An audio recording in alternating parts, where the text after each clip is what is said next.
మన గౌరవ ముఖ్యమంత్రి గారు మన నాయకుడు ఈ రాష్ట్రాన్ని భారతదేశంలోనే అత్యున్నత స్థానంలో నిలబెట్టిన వ్యక్తి వైఎస్ జగన్మోహన్ రెడ్డి గారు రాబోతున్నారు.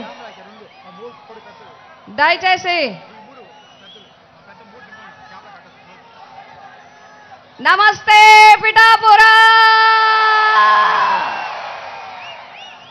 పిఠాపురం ప్రజానీకానికి హృదయపూర్వక నమస్కారాలు తెలియజేస్తున్నాను. మీ ఆడపడుచు వంగ గీత మీకు హృదయపూర్వక నమస్కారాలు తెలియజేస్తా ఉంది. నా పిఠాపురం, నా కుటుంబం, నా ప్రాణం, నా పిఠాపురం. ఎంతో ఆదరణతో, ఎంతో అభిమానంతో చిన్న వయసు నుంచి నన్ను దీవించి ఈరోజు దేశ స్థాయి వరకు నేను పదవులు చేయగలిగాను అంటే పిఠాపురం ఆశీర్వాదం అని చెప్పి తెలియజేస్తా ఉన్నా. పిఠాపురం అన్నదమ్ములారా, అక్క చెల్లెల్లారా, ఆడపడుచులారా, యువతి యువకులారా, పెద్దలారా, అన్ని వర్గాల వారు, అన్ని మతాల వారు, అన్ని కులాల వారికి మీ వంగా గీత మరొక్కసారి ప్రణామాలు తెలియజేస్తా ఉంది. నా అదృష్టం మీ అందరి తరఫున, నా తరఫున కూడా వైఎస్ జగన్మోహన్ రెడ్డి గారికి మళ్ళీ నాకు మీకు దగ్గరగా పనిచేసే అవకాశాన్ని ఇచ్చినందుకు హృదయపూర్వక ధన్యవాదాలు తెలియజేసుకుంటా ఉన్నాను. పిఠాపురం నియోజకవర్గం 21 నియోజకవర్గాలు ఉన్నప్పటి నుంచి చాలా చిన్న నియోజకవర్గంగా ఉంటూ వచ్చింది. ఇంచుమించుగా 1952 నుంచి 2024 వరకు ఎంతోమంది ఎమ్మెల్యేలను, ఎంతోమంది ప్రజాప్రతినిధులు అందించిన నియోజకవర్గం పిఠాపురం నియోజకవర్గం. ఈ పిఠాపురం నియోజకవర్గానికి అన్ని రంగాలలో అభివృద్ధి చేయడానికి కట్టుబడి ఉన్నాం. మీతో కలిసి పనిచేయడానికి సిద్ధంగా ఉన్నాం. 24 పోటీ ఒక్కసారి అందరూ అర్థం చేసుకోవాలని కోరుతున్నాను.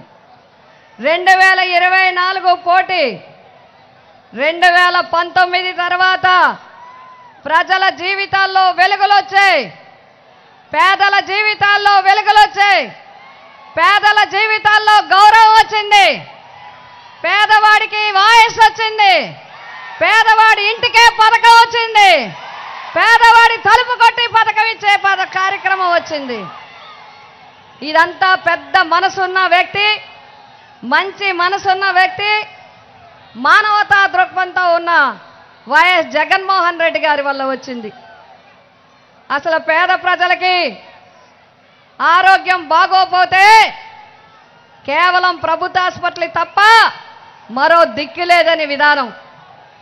పేదవాడు పిల్లలు చదవాలంటే ప్రభుత్వ పాఠశాలలు తప్ప, అందులో అరాకొర టీచర్లతో, అరాకొర సౌకర్యాలతో ఉన్న పాఠశాలలు తప్ప మరో దిక్కులేని పరిస్థితుల్లో వచ్చాడు ఒకే ఒక్కడు, దివంగత నేత వైఎస్ రాజశేఖర్ రెడ్డి గారు.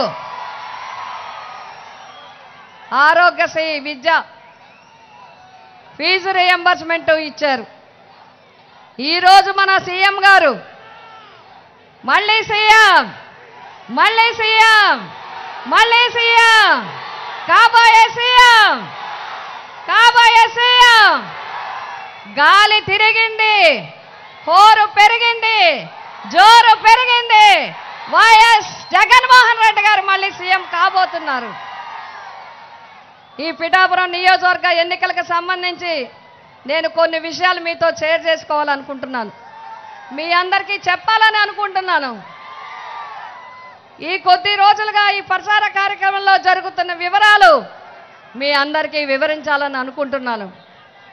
మొట్టమొదటిగా నా గురించి మీ అందరికీ తెలుసు, నా గురించి మీకు తెలుసు, వంగ గీత గురించి మీకు తెలుసు.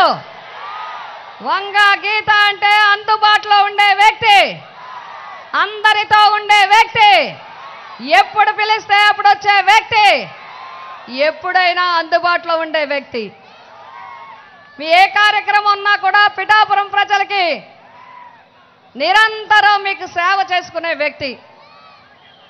అదేవిధంగా ఈరోజు మనకి పోటీ ఏర్పడింది. రాష్ట్రం యావత్తు ఇక్కడ దృష్టి సారించే విధంగా జరుగుతున్నది. అందరూ అనేక విషయాలు చెప్తున్నారు, అనేక విషయాలు ప్రస్తావిస్తున్నారు.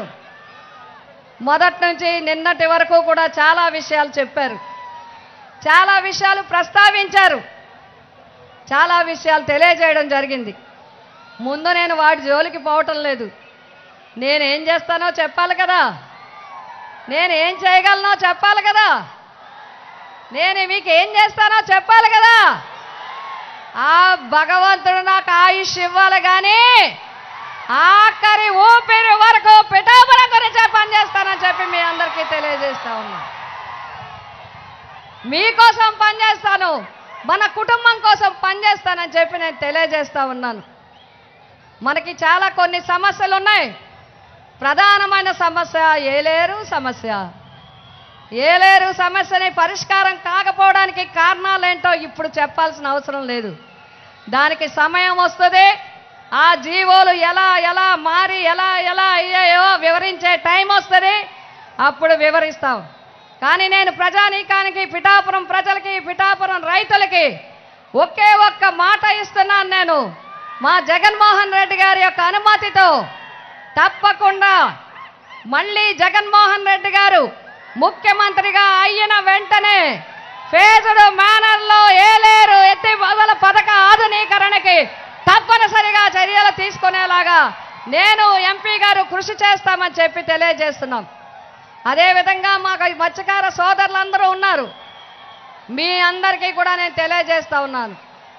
ఉప్పాడ, కోనపాపపేట సముద్ర కోత తీర ప్రాంత నివారణ కోసం మేము చాలా కృషి చేశాం. ఆల్రెడీ కేంద్ర ప్రభుత్వం నుంచి రాష్ట్ర ప్రభుత్వం వరకు ప్రాజెక్టులు పెట్టాం.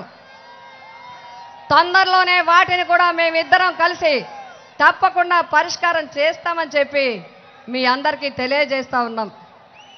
ఈ పిఠాపురం నియోజకవర్గంలో చాలామంది చెప్తున్నారు, ఏం చేశారు మీరు, ఏం చేశారండి అని అడుగుతున్నారు.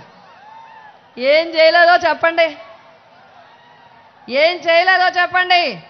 1952లో ఏర్పడిన తర్వాత అప్పటి నుంచి వదిలేయండి.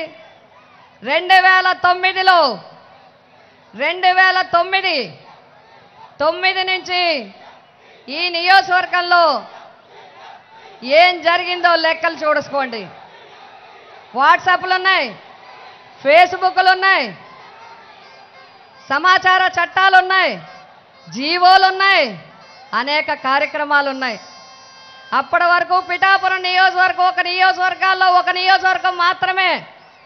2009 తర్వాత జిల్లా హెడ్ క్వార్టర్తో సమానంగా గవర్నమెంట్ పాలిటెక్నిక్ తెచ్చింది ఈ వంగ గీత అని చెప్పి మీకు తెలియజేస్తున్నాను. గవర్నమెంట్ ఐటీఐ, గవర్నమెంట్ కాలేజీలు జిల్లా స్థాయిలో తీసుకురావటం జరిగింది. అంతేకాదు అడ్వకేట్స్ అందరినీ, న్యాయవాదులందరినీ అడగండి. జిల్లా కోర్టు కాకినాడలో ఉండే జిల్లా కోర్టుని పిఠాపురంలో జిల్లా కోర్టు చేసింది కూడా మీ వంగ గీత అని చెప్పి మీ అందరికీ తెలియజేస్తా ఉన్నా.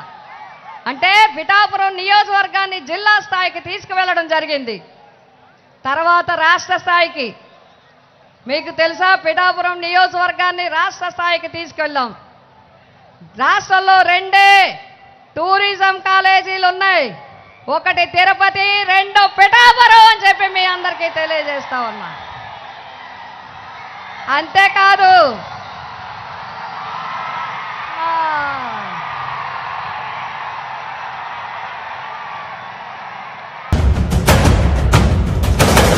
నాకు కళ్ళు తిరిగి 102 జ్వరం వచ్చి పడిపోతే నేను హైదరాబాద్ పారిపోలేదు, పిఠాపురం వచ్చానండి. ఎఫ్కే పాలెం నుంచి పిఠాపురం వచ్చాను. ఇక్కడ ఉండే పంతం పద్మజ గారు, పద్మశ్రీ గారు చూశారు నన్ను, పంతం రాజేష్ గారు చూశారు. వాళ్ళు చేసిన రిపోర్ట్లు తప్పండి అని అడుగుతున్నాను నేను. ఆడవాళ్ళ ఆరోగ్యాన్ని అవమానిస్తారా? ఆడవాళ్ళ అనారోగ్యాన్ని అవమానిస్తారని అడుగుతున్నాను నేను. ఆడవాళ్ళ పనితీరుని అవమానిస్తారని అడుగుతున్నాను నేను అబద్ధాలు చెప్తున్నానా? నేను 2019 నుంచి కరోనాలో మాయమైపోయానా?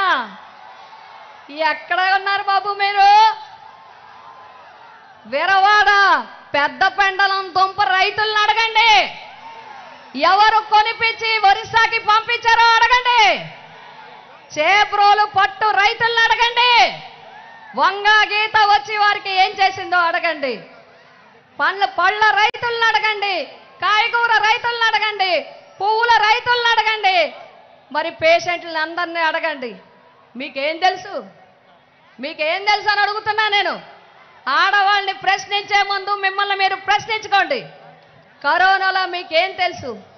కడుపుతో ఉన్న బిడ్డలకి, తల్లులకి కరోనా వస్తే పుట్టిన బిడ్డకి తల్లిపాలు లేకపోతే ముసుగలేసుకుని, కోట్లు వేసుకుని హాస్పిటల్లో కూర్చుని డాక్టర్ సాయం తీసుకుని కరోనా లేని తల్లుల్ని బతిమాలి బిడ్డలకి పాలిపించింది నేను. కరోనా పేషెంట్లకి చూసింది నేను. 2 సార్లు కరోనా వచ్చినా జనరల్ హాస్పిటల్లో ఉండి పేషెంట్లు చూసింది నేను. ఇంత అవమానిస్తారా? ఇంత వెటకారం చేస్తారా? రాజకీయాల్లా చూడాలి. వర్మ సోదరుడు అంటారు ఏసీలో తిరుగుతున్నారంట. ఏసీ వంగా గీత గారు ఏసీలో తిరుగుతారు, నియోజకవర్గానికి రారు. 2019 కాదు, నేను చెప్తున్నాను 1995 నుంచి. అప్పుడు ఉండొచ్చు, ఉండకపోవచ్చు. యూట్యూబ్లు చెక్ చేయి, వాట్సాప్లు చెక్ చేయి, సమాచార చట్టం చూడు, జీవాలు చూడు. వంగా గీత ఏం చేసిందో హిస్టరీ చెప్తుంది. ఇష్టం వచ్చినట్టు మాట్లాడడం కాదు. నేను ఇప్పుడుకొచ్చి ఎవరిని పర్సనల్గా మాట్లాడలేదు. ఇప్పుడు కూడా నేను మాట్లాడలేదు. బట్ నా కుటుంబంతో నా కష్టం చెప్పుకోకపోతే, నన్ను అవమానించిన వాళ్ళ గురించి నేను చెప్పకపోతే ఇంక నేను ఎక్కడ చెప్పుకోవాలి? మీ దగ్గర కాకపోతే నేను ఎవరి దగ్గర చెప్పుకోవాలి? ఎవరి దగ్గర నేను మాట్లాడుకోవాలి? నన్ను పిఠాపురం నుంచి దూరం చేస్తారా? పిఠాపురంలో నేను పుట్టలేదా? పుట్టడం నాకు తప్ప. ఎవరెక్కడ పుట్టాలో ఎవరు చెప్తారండి? ఎవరికి ఉంటుంది? ఎవరు రాస్తారు పుట్టడం గురించి? మన చేతిలో ఉంటుందా పుట్టడం? చెప్పండి, ఎవరి చేతిలో ఉంటుందా పుట్టడం అనేది? ఎవరి తల్లిదండ్రులకి పుడతావో మన అదృష్టం ఎలా ఉంటుందో ఎవరికి తెలుసు? నువ్వు ఇక్కడ పుట్టలేదు, నువ్వు ఇక్కడ పుట్టలేదు, నువ్వు ఇక్కడ పుట్టలేదు. మీరేమైనా పుట్టారా? 2009 వరకు నియోజకవర్గం జగ్గంపేట. వంగా గీత పోటీ చేసినప్పుడే ఆ నియోజకవర్గం ఇక్కడికి వచ్చింది. నీ గ్రామం గుర్తు తెచ్చుకోండి. 2009లో దొంతమూరు ఇందులో చేరింది. అదృష్టవశాత్తు 6 గ్రామాలు కలిపితే అందులో వచ్చి చేరింది. చేరితే ప్రజలు ఏం చేశారు? పిఠాపురం నియోజకవర్గం ప్రజలకు తెలీదా? వాళ్ళ ఆడబిడ్డ గురించి తెలీదా? 2009లో నీ గ్రామం కలిసి నువ్వు పోటీ చేసినా వంగా గీతను నెగ్గించారు పిఠాపురం నియోజకవర్గ ప్రజలు. పోటీ చేయడానికి నేను వచ్చాను, గ్రామం కలిసి మీరు వచ్చారు. కానీ మొట్టమొదట ప్రజలు నన్ను ఆశీర్వదించారు. మీ అందరినీ నేను కోరి ప్రార్థిస్తున్నాను. లెక్కలు తేలాలో, నేను ఎక్కడ పనిచేయాలో లెక్కలు తేలాలా? తేల్తాయి, లెక్కలు తేలేస్తా. మీరు అందరూ కూడా తేల్చాలి. ఎవరు పని చేశారో నేను తెచ్చిన ఐటీఐని మూల పెడతారా? నేను తెచ్చిన హోటల్ మేనేజ్మెంట్ని నన్నయ్య యూనివర్సిటీకి తరలిస్తారా? మళ్ళీ జగన్ గారు నాకు ఎంపీగా అవకాశం ఇచ్చారు, మళ్ళీ తీసుకొచ్చి 15 కోట్లతో ఇక్కడే కట్టిస్తున్నాను నేను. ఇది వంగా గీత అంటే. వెటకారం చేస్తున్నారా? ఆడవాళ్ళు రాజకీయంలో రావడం, స్వతంత్రంగా పోటీ చేయడం. నేను అందుకే మిమ్మల్ని కోరుతున్నాను, నేను అందరిని కూడా మా కుటుంబ సభ్యులకు కూడా నేను క్షమాపణ అడుగుతున్నాను.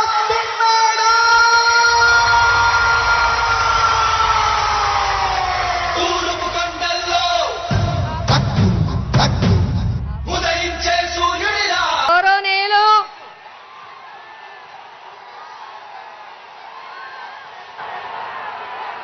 ముఖ్యమంత్రి వర్యులు భారతదేశానికి ఆదర్శ పాలన చూపించిన వైఎస్ జగన్మోహన్ రెడ్డి గారికి హృదయపూర్వక నమస్కారాలు, స్వాగతాలు చెప్తున్నాం. నేను సార్ని ఒక్క మాట అడిగాను, ఇందాక అక్క చెల్లెమ్మలకి ఒక మాట చెప్తా ఉన్నాను. నేను ఒకే ఒక్క మాట సార్ అడిగాను. సార్ నాకు పర్మిషన్ ఇచ్చారు. సార్, అక్క చెల్లెమ్మల అందరికి మీ అందరికీ నేను చెప్పేది ఒక్కటే, నేను పిఠాపురం నియోజకవర్గంలో పుట్టలేదని నన్ను అవహేళన చేస్తున్నారు, నన్ను అవమానిస్తున్నారు, నన్ను మీకు దూరం చేస్తున్నారు. నేను ఇదే చెప్తున్నాను. నా కుటుంబ సభ్యులు నేను క్షమించమని అడుగుతున్నాను. నా పిఠాపురమే నా కుటుంబం అని, నా మాటే శాసనం, నా పుట్టుక పిఠాపురంకి దగ్గర చేయలేకపోతే నా అంతిమ యాత్ర పాదగయలోనే జరగాలి. నా ఆడపడుచులు అన్నదమ్ములు నాకు పసుపు కుంకుమ పెట్టి నన్ను పంపించాలి. నేను పిఠాపురం నుంచే వెళ్ళిపోతాను, పిఠాపురం నుంచే వెళ్తాను. మీరు నన్ను పిఠాపురం నుంచే పంపించాలి. నన్ను అవమానిస్తున్నారు, నన్ను దూరం చేస్తున్నారు, నన్ను దూరం చేయాలని చూస్తున్నారు. నేను వెళ్ళను, ఇక్కడి నుంచే వెళ్తా. ఇప్పటి నుంచి ఇంకా పిఠాపురం వదిలిపెట్టను. మిమ్మల్ని చెంగు చాచి అడుగుతున్నా, ఈ ఒక్క అవకాశం నాకు ఇవ్వండి. నా బిడ్డ సాక్షిగా నియోజకవర్గాన్ని అభివృద్ధి చేసి చూపిస్తాను. ఆ కుక్కుటేశ్వర స్వామి రాజేశ్వరి మాత అనుగ్రహం ఉంటే మళ్ళీ ఇక్కడే పుడతాను, మళ్ళీ పిఠాపురంలోనే పుడతాను. మీ రుణం తీర్చుకుంటాను అని చెప్పి మీ అందరికీ తెలియజేస్తున్నాను. నాకు ఈ అవకాశం ఇచ్చినందుకు జగన్మోహన్ రెడ్డి గారికి నా ధన్యవాదాలు తెలియజేసుకుంటున్నాను.